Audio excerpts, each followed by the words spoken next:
Hello students, very warm welcome to the online platform of success tree. मैं देवेंद्र सिद्धू आप सभी का हमारे यूट्यूब चैनल पर स्वागत करता हूं। सुप्रीम कोर्ट, माननीय सुप्रीम कोर्ट की तरफ से मौजूदा सरकार के ऊपर, मोदी सरकार के ऊपर एक बहुत बड़ा झटका। वो क्या झटका है? उस झटके को समझने से पहले आपको यह समझना होगा कि इलेक्टोरल बॉन्ड स्कीम क्या है, क्योंकि इलेक्टोरल बॉन्ड्स को ही अमान्य करार दिया गया, अनकॉन्स्टिट्यूशनल करार दिया गया हमारे सुप्रीम कोर्ट की तरफ से। इलेक्टोरल बॉन्ड स्कीम समझते हैं, उसके बाद आपको सारी स्टोरी समझ आ जाएगी। इलेक्टोरल बॉन्ड स्कीम साल 2017 में इंट्रोड्यूस करी गई थी। 2017 में इसको इंट्रोड्यूस किया गया था और इसको इंप्लीमेंट किया गया 2018 में। और इसमें होगा क्या? इसमें बॉन्ड्स के जरिए, थ्रू बॉन्ड्स, पैसा जो है बच्चे डोनेट किया जाएगा पॉलिटिकल पार्टीज को। ऐसा इसका जो है सेंट्रल आइडिया था। पैसा जो है डोनेट किया जाएगा पॉलिटिकल पार्टीज को थ्रू बॉन्ड्स, और उसमें जो डोनर की एनोनिमिटी है उसको गुप्त रखा जाएगा। ये नहीं बताएगा कौन पॉलिटिकल पार्टी को कौन पैसा दे रहा है। ऐसा जो है सेंटर सरकार ने 2017 में इंट्रोड्यूस किया, और उसका जो सेंट्रल आइडिया था वो यही था कि इससे हम ट्रांसपेरेंसी बचाएंगे और जो पॉलिटिकल पार्टीज को डोनेशन के जरिए से जो हमारा ब्लैक मनी को वाइट करने वाला सिस्टम है उसको हम जो रोकथाम करेंगे उस चीज की। इसका ये आइडिया था, ठीक है जी। सेंट्रल इलेक्टोरल बॉन्ड स्कीम का पैसा ट्रांसफर करना है, पॉलिटिकल पार्टी को करना है, और जो पैसा ट्रांसफर कर रहा है, वोटर जो पैसा ट्रांसफर कर रहा है, चाहे वो इंडिविजुअल भी हो सकता है, वो कॉर्पोरेट बॉडी भी हो सकती है, उसमें यह डिस्क्लोज नहीं किया जाएगा कि उसकी जो है आइडेंटिटी क्या है। उसको गुप्त रखा गया इस इलेक्टोरल बॉन्ड स्कीम में। और खास बात यह है कि इसको इलेक्टोरल बॉन्ड्स को इशू करेगा सिर्फ एसबीआई, सिर्फ स्टेट बैंक ऑफ इंडिया ही इसको इशू करेगा। इशूअर उसी को रखा गया।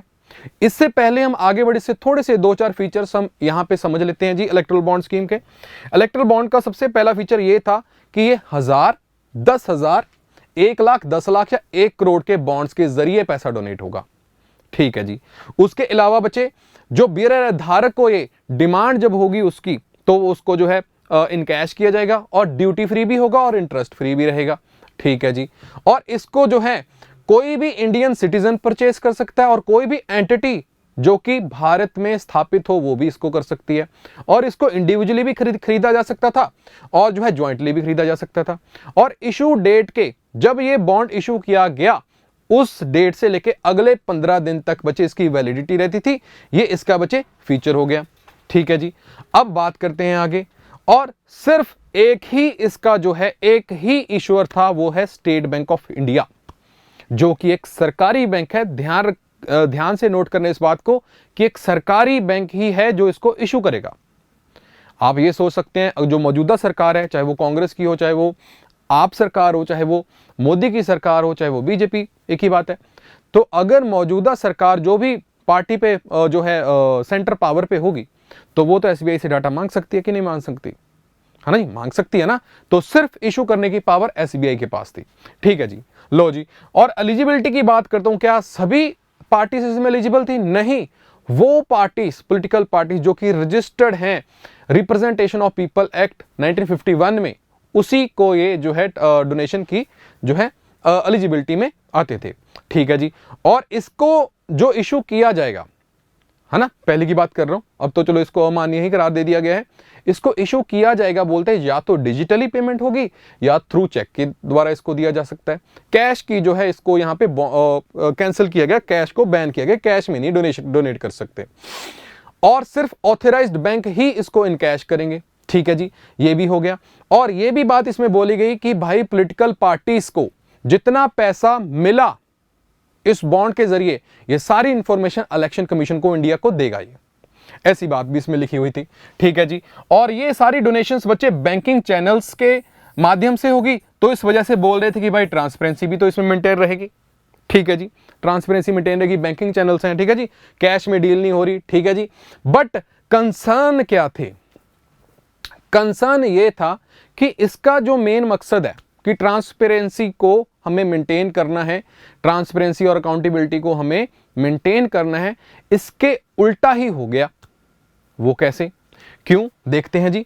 क्योंकि मेरे मित्रों, क्रिटिक्स आर्ग्यू करते हैं कि ये जो अनोनिमिटी वाला सीन है ना, ये सिर्फ ब्रॉडर पब्लिक के लिए है और ओपोजिशन पार्टी के लिए है। क्यों? क्योंकि जो इश्यूअर है वो एक सरकारी बैंक है, SBI है, और सरकार उसको अंदर खाते से कभी भी उससे डाटा मांग सकती है। और ये हो सकता है कि जो ईश्वर है, जो मौजूदा सरकार है, उस चीज का फायदा उठा ले, क्योंकि सिर्फ ईश्वर कोई प्राइवेट बैंक तो है नहीं, सिर्फ सरकारी बैंक है, SBI सरकार के जो है अंग है, तो उससे वो पूछ सकता है ना जी। तो यही कंसर्न था इसका कि भाई SBI से तो कभी भी डाटा मांग लेंगे ये गवर्नमेंट वाले, है ना। तो उसमें चाहे सरकार मोदी की हो, चाहे वो किसी कांग्रेस की सरकार हो, चाहे आपकी हो, चाहे और किसी भी बैंक की हो, तो मौजूदा बंदा तो इलेक्टोरल बॉन्ड, मौजूदा सरकार तो इलेक्टोरल बॉन्ड को यूज कर सकती है।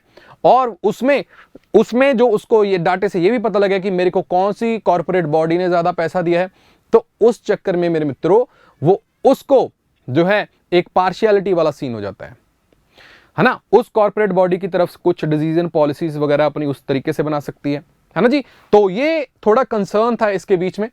और इवन के फाइनेंस एक्ट जो 2017 था उसमें अमेंडमेंट करी गई और उसमें यूनियन गवर्नमेंट ने एग्जेम्पशन दे दी थी। एग्जेम्पशन क्या दी कि सभी पॉलिटिकल पार्टीज अपनी डोनेशन डिस्क्लोज नहीं करेंगे किसी भी नागरिक को भारत के।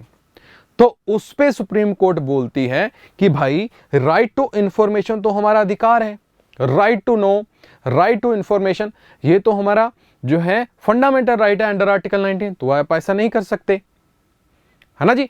तो ये चीजों देखते हुए, ये सारे पॉइंट्स देखते हुए हमारे माननीय सुप्रीम कोर्ट ने इलेक्टोरल बॉन्ड स्कीम को कर दिया है अमाननीय, अनकॉन्स्टिट्यूशनल करार कर दिया है। अनकॉन्स्टिट्यूशनल करार कर दिया गया है मेरे मित्रों सुप्रीम कोर्ट के द्वारा इलेक्टोरल बॉन्ड स्कीम को। यही बच्चे हमारी ब्रेकिंग न्यूज है, आपको ये समझना है। इलेक्शंस आ रही हैं, अब जो फंडिंग होगी, है ना जी, वो किसी और माध्यम से होगी, और जो डोनेशंस होगी किसी और माध्यम से होंगी, बट इलेक्टोरल बॉन्ड स्कीम को अब सरकार नहीं यूज कर सकती। सुप्रीम कोर्ट ने ये फैसला अपना सुना दिया है।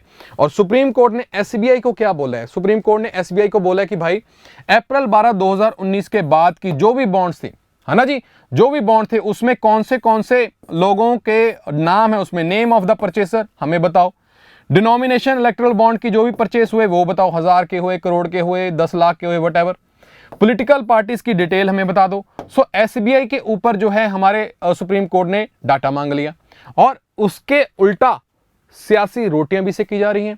कांग्रेस के प्रेसिडेंट मल्लिकार्जुन खड़गे जी द्वारा बयान दिया गया कि भाई जो हम सुप्रीम कोर्ट के इस फैसले को बहुत ही वेलकम करते हैं, है ना, we welcome the decision of Supreme Court today, कि ये जो स्कीम थी ये तो एक ब्लैक मनी कन्वर्जन स्कीम थी। तो इतनी बड़ी बात जो है मल्लिकार्जुन खड़गे जी बोल रहे हैं, ब्लैक मनी कन्वर्जन स्कीम थी, ये कोई इलेक्टोरल बॉन्ड स्कीम नहीं थी।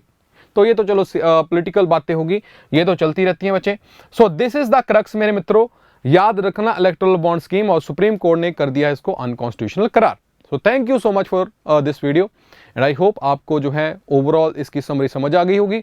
और ऐसे ही करंट अफेयर्स अगर आप करना चाहते हो तो आपको सिर्फ एक काम करना है, इस चैनल को कर लो सब्सक्राइब, बेल आइकन को प्रेस कर दो, और सिद्धू टॉक्स अटेंड करने लग जाओ हर रोज 10:15 AM। ऑलराइट जी, सो मिलते हैं कल। Thank you so much. Devendra Sidhu signing off.